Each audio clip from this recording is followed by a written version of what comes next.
하나님 말씀 2월 15일 생명의 삶 본문 말씀 같이 읽겠습니다. 사무엘이 사울에게 이르되 왕이 망령되이 행하였도다.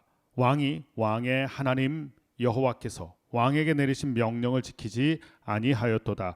그리하였더라면 여호와께서 이스라엘 위에 왕의 나라를 영원히 세우셨을 것이거늘 지금은 왕의 나라가 길지 못할 것이라. 여호와께서 왕에게 명령하신 바를 왕이 지키지 아니하였으므로 여호와께서 그의 마음에 맞는 사람을 구하여 여호와께서 그를 그의 백성의 지도자로 삼으셨느니라 하고, 사무엘이 일어나 길갈에서 떠나 베냐민 기브아로 올라가니라.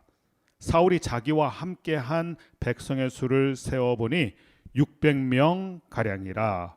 사울과 그의 아들 요나단과 그들과 함께한 백성은 베냐민 게바에 있고, 블레셋 사람들은 믹마스에 진쳤더니 노략군들이 세대로 블레셋 사람들의 진영에서 나와서 한 대는 오브라 길을 따라 수할 땅에 이르렀고, 한 대는 베토론 길로 향하였고, 한 대는 광야 쪽으로 스보임 골짜기가 내려다 보이는 지역길로 행하였더라. 그때에 이스라엘 온 땅에 철공이 없었으니 이는 블레셋 사람들이 말하기를 히브리 사람이 칼이나 창을 만들까 두렵다 하였음이라. 온 이스라엘 사람들이 각기 보습이나 삽이나 도끼나 괭이를 벼리려면 블레셋 사람들에게로 내려갔었는데, 곧 그들이 괭이나 삽이나 쇠스랑이나 도끼나 채찍이 무딜 때에 그리하였으므로 싸우는 날에 사울과 요나단과 함께한 백성의 손에는 칼이나 창이 없고 오직 사울과 그의 아들 요나단에게만 있었더라. 블레셋 사람들의 부대가 나와서 믹마스 어귀에 이르렀더라. 아멘. 어제 말씀 보면 겉으로 보면 이스라엘은 점점 견고해지고 단단해져 갑니다. 왕이라는 제도도 만들었고 또 군대를 상비군을 조직해서 나라를 지킬 수 있는 든든한 울타리까지 만드는, 그러니까 시스템이 점점 좋아지고 있었던 것입니다. 그런데 문제는 스피릿이 약해진다는 것입니다. 사울 왕을 봐도 그렇고 이스라엘 백성들을 봐도 그렇고, 이것은 마치 체격은 커졌는데 체력이 약해진 것과 비슷합니다. 겉으로 보면 이스라엘은 점점 더 강해져 가는 것 같았습니다.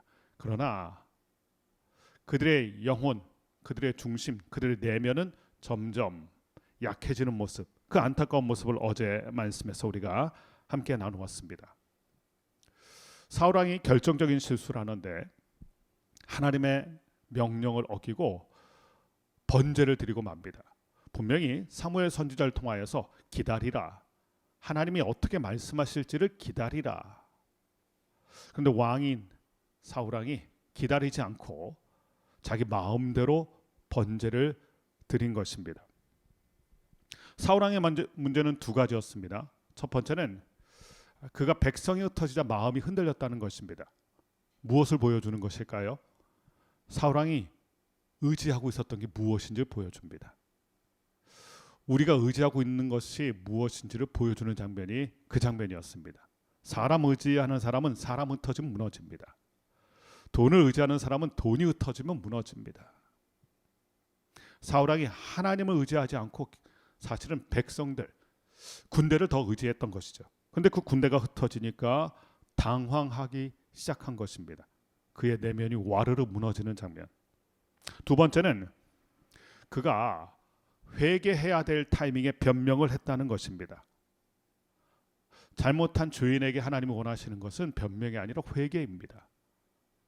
그런데 사울 왕은 변명을 늘어놓기 시작합니다. 사무엘이 늦게 와서 그렇습니다. 백성이 흩어져서 그렇습니다. 사무엘을 문제라고 말하고 백성을 문제라고 말하지만 사실 문제는 사울 왕 자신이었죠. 우리도 이런 실수 많이 합니다. 내가 문제인데 내 탓을 하지 않고 상대방을 탓하고 환경을 탓하고, 이것이 사울 왕의 안타까운 장면이었습니다.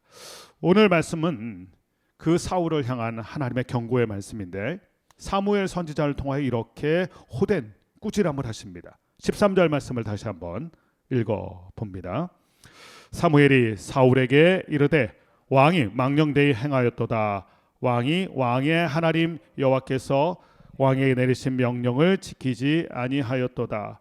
그리하였더라면 여호와께서 이스라엘 위에 왕의 나라를 영원히 세우셨을 것이거늘. 말씀에 눈에 들어온 장면이 있죠. 왕의 하나님 여호와, 이게 있다는 게 중요합니다. 인간적으로 보면 왕보다 높은 사람이 없습니다. 그래서 왕이 되면 보이는 게 없어요. 높은 자리에 올라가면 보이는 게 없습니다. 그런데 하나님은 얘기하세요. 왕의 하나님 여호와가 계십니다. 왕보다 높은 분이 계세요. 우리보다 높은 분이 계세요. 그분이 하나님이세요. 그런데 그 높으신 분의 명령을 듣지 않았다. 이것은 어제 말씀에서 본 그 번제 사건입니다. 그때 사울 왕은 이렇게 이야기했습니다. 부득이하게 하는 수 없어서 변명거리는 됩니다. 이 사무엘이 늦게 온 것이고 사람들은 흩어지니까 부득불 합리적인 판단을 할 수밖에 없었습니다. 저의 판단은 합리적입니다. 그런데 여기서 생각해 봐야 됩니다. 이게 합리적인 판단인가? 합리적인 판단이 아니라 합리화를 하고 있는 거죠. 우리들도 이럴 수밖에 없었습니다. 내가 그런 환경 속에선 그런 선택을 할 수밖에 없었습니다.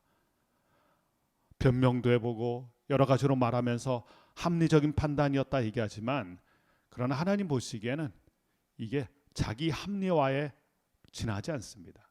자기의 합리화를 하고 있을 뿐입니다. 죄인에게 필요한 게 뭘까요? 변명이 아니라 회개입니다. 하나님 계속 그 말씀을 하고 계세요. 변명할 게 아니라 회개를 해야 된다. 그러나 사울 왕은 회개가 아니라 계속 변명을 하고 있고요. 또 왕이라는 직책을 맡은 이후로 사울 왕이 자기 중심적으로 변하는, 하나님 중심이 아니라 자기 중심적으로 변하는, 여러분 이것이 권력이 주는 악한 결과죠. 힘을 갖게 되면 힘을 쓰고 싶고요. 자리를 차지하게 되면 그 자리를 누리고 싶은 게 죄인의 특징입니다. 사무엘은 따끔하게 지적을 해주는데 왕의 하나님 여호와께서 말씀하시기를 그 명령을 지키지 않았다고 하십니다. 이것은 사무엘상 10장에 나오는 말씀이었는데, 그때 사무엘 선지자가 얘기했죠. 길갈에 가서 하나님의 말씀하실 때까지, 제가 하나님의 말씀을 가지고 갈 때까지 기다리십시오. 이게 하나님의 명령이었어요.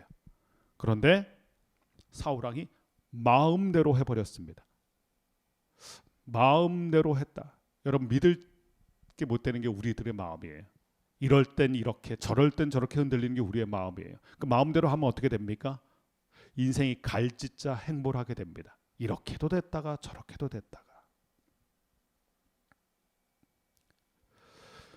사무엘을 기다리지 못하고 결국 마음대로 해버린 사울 왕. 이것을 지적해주고 있어요. 그러면서 하나님께서 그 마음대로 해버린 사울 왕에게 이런 말씀을 하셨습니다. 14절 말씀 보면 왕의 나라가 길지 못할 것이라. 왕의 나라가 길지 못한다. 근데 이상한 건요, 사울 왕이 이 사건 이후로 38년이나 왕을 더 합니다. 분명히 길지 못한다고 그랬는데, 그러면 그날로 끝나거나 기껏해야 뭐 1년 이 정도 갈 것 같은데 38년이라는 시간을 더 왕 위에 있게 됩니다. 이 말씀의 뜻은 무엇일까요? 사람들에게는 왕이 돼요. 그러나 하나님의 입장에서는요, 하나님의 대리인으로서 하나님이 세우신 왕의 모습은 아니라는 겁니다. 사람들에게 인정받는 왕이에요. 근데 하나님께는 인정받는 왕이 아닙니다. 하나님 눈에는 왕이 아닌 거예요. 그리고 결국 사울 왕조는 사울에게서 끝납니다. 이 모습이 다윗과 비교되죠. 다윗의 왕위는 계속해서 이어집니다. 근데 사울 왕은 사울로 그냥 끝나는 인생이에요. 사울 왕조는 사울에게서 끝나버립니다. 그리고 하나님 눈에는 왕이 아니에요. 이게 중요하죠. 사람들 눈에는 우리가 그럴듯한 존재로 보일 수 있지만 하나님의 눈에 그럴듯한 존재로 보이는가, 이게 중요합니다. 하나님의 눈에는 왕이 아니에요. 사람들은 그를 왕이라고 말하지만 하나님은 그를 왕이라고 말하지 않으세요. 그러면서 이렇게 얘기하셨죠. 이제 하나님의 마음에 맞는 사람을 구하여 지도자로 세우실 것이다. 사울왕은 어떤 사람입니까? 마음대로 하는 사람. 그런데 하나님은 어떤 사람을 원하세요? 마음에 맞는 사람. 자기 마음대로 하는 사람이 있고요, 하나님의 마음에 맞게 하는 사람이 있다는 겁니다. 누가 진짜 지도자일까요? 마음대로 하는 사람이 지도자가 아닙니다. 하나님의 마음에 맞게 하는 사람이 지도자예요. 그 사람 구하시겠다는 겁니다. 그런데 여기서 이 사무엘의 발언이 너무나 위험천만한 발언인 것을 우리는 알게 돼요. 왕이 가장 싫어하는 게 뭘까요? 제1의 권력자가 제일 싫어하는 게 뭘까요? 2인자가 아닙니다. 왕이 제일 싫어하는 건 또 다른 왕이에요. 같은 하늘 아래 태양이 두 개일 수 없는 것처럼 왕이 가장 두려워하고 싫어하는 게 또 다른 왕이 세워지는 것입니다. 2인자가 아니라 또 다른 왕. 예수님 당시 헤롯 대왕 이야기가 생각나죠? 동방박사들이 찾아왔습니다. 별을 보고. 그리고 헤롯 대왕에게 얘기합니다. 왕으로 나신 분이 어디에 계십니까? 이 말에 화들짝 놀란 거죠. 버젓이 왕으로 있는데 또 다른 왕이 있다? 그래서 베들레헴 영아 살해 사건이 일어난 거예요. 다 죽여버리죠. 태어난 아이들을. 베들레헴 판 킬링필드 같은 사건이 일어난 거예요. 왕이 가장 싫어하는 게 왕이거든요. 그런데 그 이야기를 하는 거예요. 당신은 왕이지만 하나님 마음에 합한 왕을 하나님이 세우셨습니다. 이것은 굉장히 큰 위협이죠, 사울왕에게. 자, 이 정도로 경고하고 극한의 위협까지 느꼈다면 사울왕 어떻게 해야 됐을까요? 마음을 고쳐 먹었어야죠. 마음대로 할 게 아니라 하나님의 마음을 구했어야 되고 사무엘 선지자를 붙들었어야 됩니다. 근데 15절 보십시오. 15절 말씀 보면 사무엘이 일어나 길갈에서 떠나 베냐민 기브아로 올라가니라. 사울이 자기와 함께한 백성의 수를 세어보니 600명 가량이라. 지금 사울이 자기와 함께한 사람 카운트할 때가 아닙니다. 지금 함께하는 사람을 백성의 수를 셀 게 아니라 사무엘과 함께 했어야 합니다. 어떻게든 사무엘을 붙잡으려고 했어야 되고 사무엘을 따라갔어야 되죠. 우린 그 말씀이 생각나요? 나오미와 룻. 나오미가 떠날 때 룻이 나오미를 쫓아갑니다. 분명히 고난의 길이 예상되는, 어려운 시간이 예상되는 길인데 룻이 따라간다고 자청을 했습니다. 나오미가 뜯어 말렸죠. 너 가면 고생길이다. 그때 룻이 이러한 위대한 고백을 했습니다. 어머니의 하나님이 나의 하나님이 되실 것입니다. 무슨 말입니까? 하나님 포기할 수 없습니다. 그래서 자신의 고향을, 그 편한 땅 모압을 떠나게 되죠. 오늘 사울왕을 보세요. 그런 하나님의 경고를 들었음에도 불구하고 사무엘이 떠나자 사무엘을 그냥 떠나보냅니다. 그리고 누굴 선택합니까? 자기 백성. 자기 백성 옆에서, 그 군사들 옆에서 군대를 세고 있어요. 사울 왕의 마음을 표현해 본다면 이렇게 됐을 것입니다. 그래, 갈 테면 가라. 나는 여전히 왕이다. 나는 여전히 건재하다. 그리고 나에게는 나의 백성들이 있고 나의 군대가 있다. 사무엘을 붙잡았어야 되는데, 사무엘과 함께 했어야 되는데, 하나님을 따라간다고 고백했어야 되는데 자기와 함께한 백성의 수를 세고 있는 이 안타까운 사울왕의 모습을 우리가 보게 됩니다. 여러분은 여러분 곁에 누구를 두고 계십니까? 무엇 때문에 안정감을 누리고 계십니까? 오늘 사울의 모습을 보면서 이게 우리의 모습은 아닌지 우리 스스로를 돌아보게 됩니다. 그리고 오늘 말씀 16절부터 끝절까지의 말씀을 보면 블레셋이 이스라엘을 총공격하는 장면과 그 당시 이스라엘의 상황이 나와 있는데 말씀을 읽어보면 연약한 이스라엘 모습이 보이고 위기의 상황에 이스라엘 모습이 보입니다. 17절 18절 말씀 보면 블레셋이 총공격을 감행하는데 세 대, 즉 세 팀으로 이루어져서 17절 말씀 보면 세 대로 나누어서 공격하였다.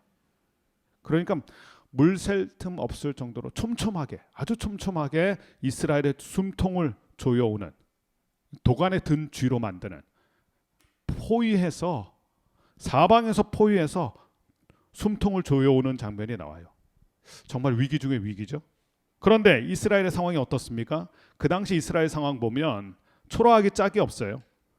19절 말씀에 그때 철공이 없었다. 블레셋은 강력한 철기 문화였습니다. 근데 이스라엘 백성은요, 철기 문화가 없어요. 연장이 없습니다. 도구가 없습니다. 무기가 없어요. 그래서 20절 말씀 보면 보습이나 삽이나 도끼, 괭이를 빌리려면 블레셋 사람들에게 갔었다. 그러면 어떻게 싸웠을까요? 사울왕과 요나단은 칼과 창이 있었지만 백성들은 맨주먹이에요. 맨주먹으로 나가서 싸운 것입니다. 블레셋은 강력한 무기도 있고 마병도 있고 또 기동력이 있었던 병거도 있고 인해 전술이라고 말할 정도의 수많은 군대도 있고 강력해 보이는데 이스라엘 백성 아무것도 없습니다. 갑자기 아무것도 없어진 건가요? 아니, 예전에도 아무것도 없었어요. 근데 예전에는 어떻게 이겼나요? 블레셋을? 하나님이 계셨으니까. 비록 그들이 가진 무기와 그들의 상황은 초라했지만 그들에겐 하나님이 계셨어요. 하나님이 울타리가 되어주시고 하나님이 보호막이 되어주시고, 그래서 블레셋으로부터 안전했던 것이고 오히려 블레셋에게 승리를 거뒀던 이스라엘 모습인데, 그러나 오늘 말씀을 보세요. 오늘 말씀 보면 그들에게 하나님이 없어요. 왜 그렇습니까? 마음대로 하니까. 하나님의 마음에 맞게 하지 않고 마음대로 하니까 하나님이 계실 수가 없어요. 진짜 위기는, 오늘 말씀 보면 이스라엘이 위기처럼 보이는데 진짜 위기는 그들이 군대가 없어서가 아닙니다. 강력한 무기가 없어서가 아닙니다. 하나님이 떠났다는 게 진짜 이스라엘의 위기입니다. 우리들의 인생도 마찬가지죠. 우리들에게 진짜 위기는 뭡니까? 사람들이 떠나서 위기입니까? 아니면 우리가 붙들고 있는 나에게 가진 것이 너무 연약한 게 오늘 이스라엘 백성 모습처럼 막대기 들고 나오고 맨주먹으로 나오고 이 초라한 모습이 위기입니까? 성경은, 하나님은 그렇게 말씀하시지 않으세요. 우리에게 하나님이 없을 때, 우리에게 하나님의 마음이 없을 때, 그때가 진짜 위기인 것을 알려주세요. 안타까운 건 사울왕입니다. 이 위기 속에서 하나님을 붙들지 않아요. 사무엘을 붙들었어야 됩니다. 사무엘을 따라갔어야 됩니다. 변명이 아니라 회개를 했어야 됩니다. 그러나 왕이라는 자리, 또 왕이라는 권력, 왕이라는 힘, 그것이 그를 오히려 오만방자하게 만드는 안타까운 일이 벌어진 것입니다. 오늘 큐티 제목은 이렇게 되어 있습니다. 하나님 계명을 무시한 망령된 행실의 결과. 이것이 사울왕의 모습이었죠. 우린 마음대로 할 게 아니라 하나님의 마음에 맞게 해야 합니다. 진짜 위기는 군대가 작아진 것, 무기가 없는 게 진짜 위기가 아니라 그들에게 하나님이 없는 게 위기입니다. 오늘 말씀을 기억하면서 우리가 붙들어야 될 게 무엇인지를 다시 한번 생각해 봅니다. 오늘 하루 마음대로 살 것이 아니라 하나님의 마음에 맞게 살아가길 축원합니다. 또한 진짜 위기는 우리에게서 뭔가가 빠져나가서가 아닙니다. 하나님이 안 계신 게 진짜 위기입니다. 오늘 하나님을 꼭 붙드시고 인생의 위기를 돌파해 나아가는, 하나님의 은혜로 견고하게 세워지는 저와 여러분의 인생이 되시길 주님의 이름으로 간절히 축원합니다. 기도하겠습니다.